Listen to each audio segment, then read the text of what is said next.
ফারজানা আপু, তুফান ভাই, বিজয় ভাই এদেরকে নিয়ে আমি কথা বলবো আসলে আমি চিন্তাও করি নাই, কিন্তু আর চুপও থাকতে পারতেছি না।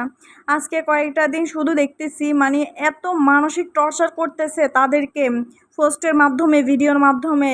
মানে কি বলবো ভাই, অনেক বুলিংয়ের শিকার হচ্ছে তারা।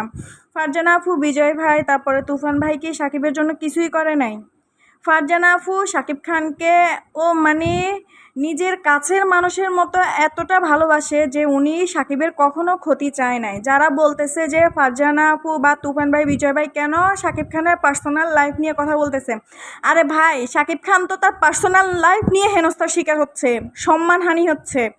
তার যে ক্যারিয়ার, ওই ক্যারিয়ার নিয়ে তো তাকে কেউ বলতেছে না, তার মুভি নিয়ে তো তাকে কেউ ছোট করতেছে না। উনি তো ব্যক্তি লাইফ নিয়ে উনি ছোট হচ্ছে, অসম্মানিত হচ্ছে। তো সেখান থেকে একজন সাকিবিয়ান কখনো চাইবে না যেখানে শাকিব খান ছোট হবে, তার মানে শাকিব খান ছোট হওয়া মানে সাকিবিয়ানরা ছোট হওয়া। এটা কিছু গণ্ড মূর্খ আছে, মানে তারা নিজেদেরকে খাঁটি সাকিবিয়ান দাবি করার জন্যই কিন্তু তুফান ভাই, বিজয় ভাই, সাকিব এবং কি ফারজানা আপুর পিছনে লেগে উঠছে। এটা কিন্তু পরিকল্পিতভাবে তাদেরকে ছোট করার জন্যই সাকিব খানের কাছে, সাকিবিয়ানদের কাছে এই প্ল্যানটা করা হয়েছে। ফারজানা আপু অবশ্যই সাকিব খানের ভালো চায়, যার জন্য ওনার কথা হচ্ছে এইটাই যে সাকিব খানের ব্যক্তি জীবনে এই বুবলির কারণেই কিন্তু উনি হেনস্থার শিকার হচ্ছে বা ওনার মান সম্মান চলে যাচ্ছে। তো ফারজানা আপুর কি অন্যায় ছিল কথাগুলো বলার? আমি বলবো যে উনি ওনাদের প্রত্যেকটা কথাই রাইট ছিল। আমি একজন মানুষকে ভালোবাসি বিদায় ওই মানুষটার ভালো খারাপ সম্পর্কে অবশ্যই আমি কথা বলার রাইট আছে, ঠিক আছে? আপনারা বলতেছেন ব্যক্তি জীবন নিয়ে কেন কথা বলতে গেছে। শাকিব খান এ পর্যন্ত যে মান সম্মান হারাইছে, ব্যক্তি জীবন নিয়ে হারায় নাই? তার মুভি নিয়ে কি কোনো সমালোচনা হয়েছে? তার সম্মানহানি হয়েছে? তো এখান থেকে উনি এটাই বলছে, উনি যদি অন্য কাউকে যার কারণে যার সম্মান গেছে তাকে লাইফের সাথে এখন না জড়াই যদি অন্য কাউকে জড়াইতো তাহলে ভালো হইতো, সেই শাকিব খান যখন ওনার বড় ছেলের একটা ছবি শেয়ার করছে, এটা নিয়েও এই সাগি শাকিব খানকে মানসিকভাবে টর্চার করছে, মানসিকভাবে অশান্তি দিচ্ছে।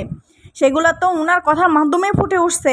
আর এখন মানে আসলে তোমরা যারা সাকিবিয়ান দাবি করো ওনাদেরকে বলতেছো যে গোপনে ওনারা অপু বিশ্বাসের দালালি করে। ভাই, আমাদের ভাষ্যমতে আমরা যা বুঝতে পারছি তোমরা নিজেরাও বুবলির দালালি করো, ঠিক আছে? বুবলির দালালি তোমরাও করো, যার কারণে তোমরা এমনভাবে তুফান, ফারজানা, বিজয়কে ফাঁসাইছ, নিজেরা এখন ভালো সাজার চেষ্টা করতেছ। কিন্তু এই শাকিব খানের এই যে এতগুলো মুভির প্রচারণা, আমি বলবো যে ফারজানা আপু গত 2 বছর পর্যন্ত শাকিব খানকে যেভাবে বাইরের দেশে, ঠিক আছে, প্রচারণা করছে, ওনার মুভির প্রচারণা করছে, ওনাকে নিয়ে কথা বলছে, তোমরা 15-20 বছর 10 বছর সাকিবিয়ান যারা দাবি করতেছ তারা তোমরাও পারো না এইভাবে শাকিব খানকে প্রচারণার মাধ্যমে প্রকাশ করতে, ঠিক আছে? এখন এখানে শাকিব খানের সাথে সবচেয়ে ঘনিষ্ঠ হচ্ছে ফারজানা আপু। এটা মানে তোমরা জেনেছো সব কিছু, মানে ফারজানা আপুর সাথে অনেক কিছু শাকিব খান শেয়ার করে, ভালো মন্দ। এখন তোমরা ফারজানা আপুর পিছনে লেগে উঠছো যে শাকিব খানের কাছে কিভাবে ফারজানা আপুকে ছোট করা যায়, কালার করা যায়, ঠিক আছে? তো তোমরা তোমাদের প্ল্যান মোতাবেকই ওইভাবে কিন্তু ফারজানা আপুকে এখন এই কল রেকর্ডটা ভাইরাল করে দিয়ে ওনাকে ছোট করছো। তো আমি বলবো সাকিব যদি বুদ্ধিমান হয়, সাকিবের ভালো, উনি ভালো চাইতে গিয়ে, সাকিব খানের ভালো চাইতে গিয়ে আজকে উনি জনগণের কাছে উনি বদনামের শিকার হয়েছে, উনি খারাপ হয়েছে। তো সাকিব খানের মাথায় যদি ন্যূনতম বুদ্ধি থাকে যে ফারজানা আপু কেন কথাগুলো বলছে, কোন উদ্দেশ্যে বলছে, কী জন্য বলছে, তা উনি যদি এটা বুঝতে পারে তাহলে আমি বলবো কখনোই উনি ফারজানা, তুফান বা বিজয়কে কখনোই ভুল বুঝবে না। ওনারা লজিক্যালি কথাগুলো বলছে।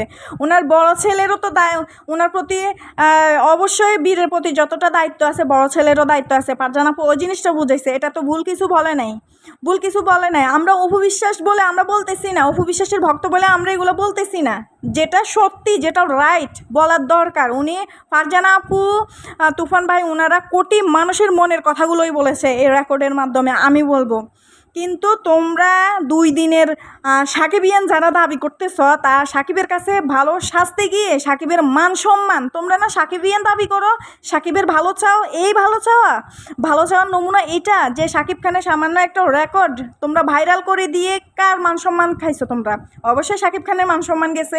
এখানে ফারজানা আপুর কী হবে? ফারজানা আপু হয়তো যদি সাকিব খানকে নিয়ে কথা না বলে, এমন না যে উনি সাকিব খানের দ্বারাই ওনার পেট চলতেছে।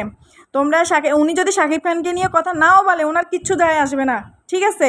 উনি আমেরিকার মতো একটা দেশে থাকে, উনি ওখানে স্টাবলিশড, ঠিক আছে? তাহলে উনার মতো মেয়ে কর্ম করে খাওয়ার মতো ক্ষমতা আছে। মাঝখান দিয়ে তোমরা উনার কল রেকর্ডটা ভাইরাল করে দিয়ে শাকিব খানের মান সম্মান তোমরাই দৌড়াইছো। তোমরা যারা মুখোশধারী সাকিবিয়ান আসো 2 দিনের, ঠিক আছে, সাকিবিয়ান করতেছো, তারা চাইছো সাকিবের মান সম্মান এইভাবে নষ্ট করতে। তোমরা ভালো সাজতে গিয়ে, ফারজানাকে খারাপ বানাতে গিয়ে, তোমরা ভালো সাজতে গিয়ে মাঝখান দিয়ে সাকিবের মান সম্মান তোমরাই লুট করছো, ঠিক আছে?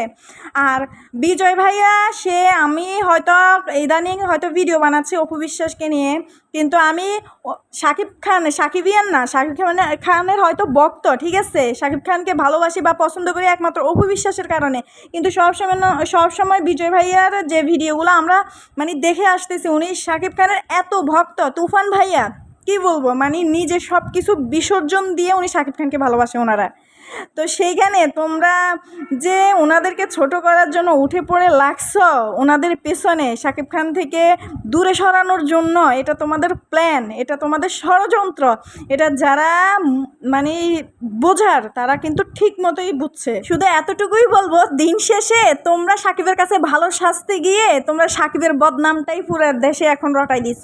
তার জন্য দায়ী তোমরা এই কিছু কীট পতঙ্গ, যারা তুফান ভাই, ফারজানা আপু এবং কি বিজয় ভাইয়েরা ছোট করতে যায়, শাকিব খানকে অসম্মানিত করছে, তার জন্য তোমরা কিছু কীটপতঙ্গ দায়ী।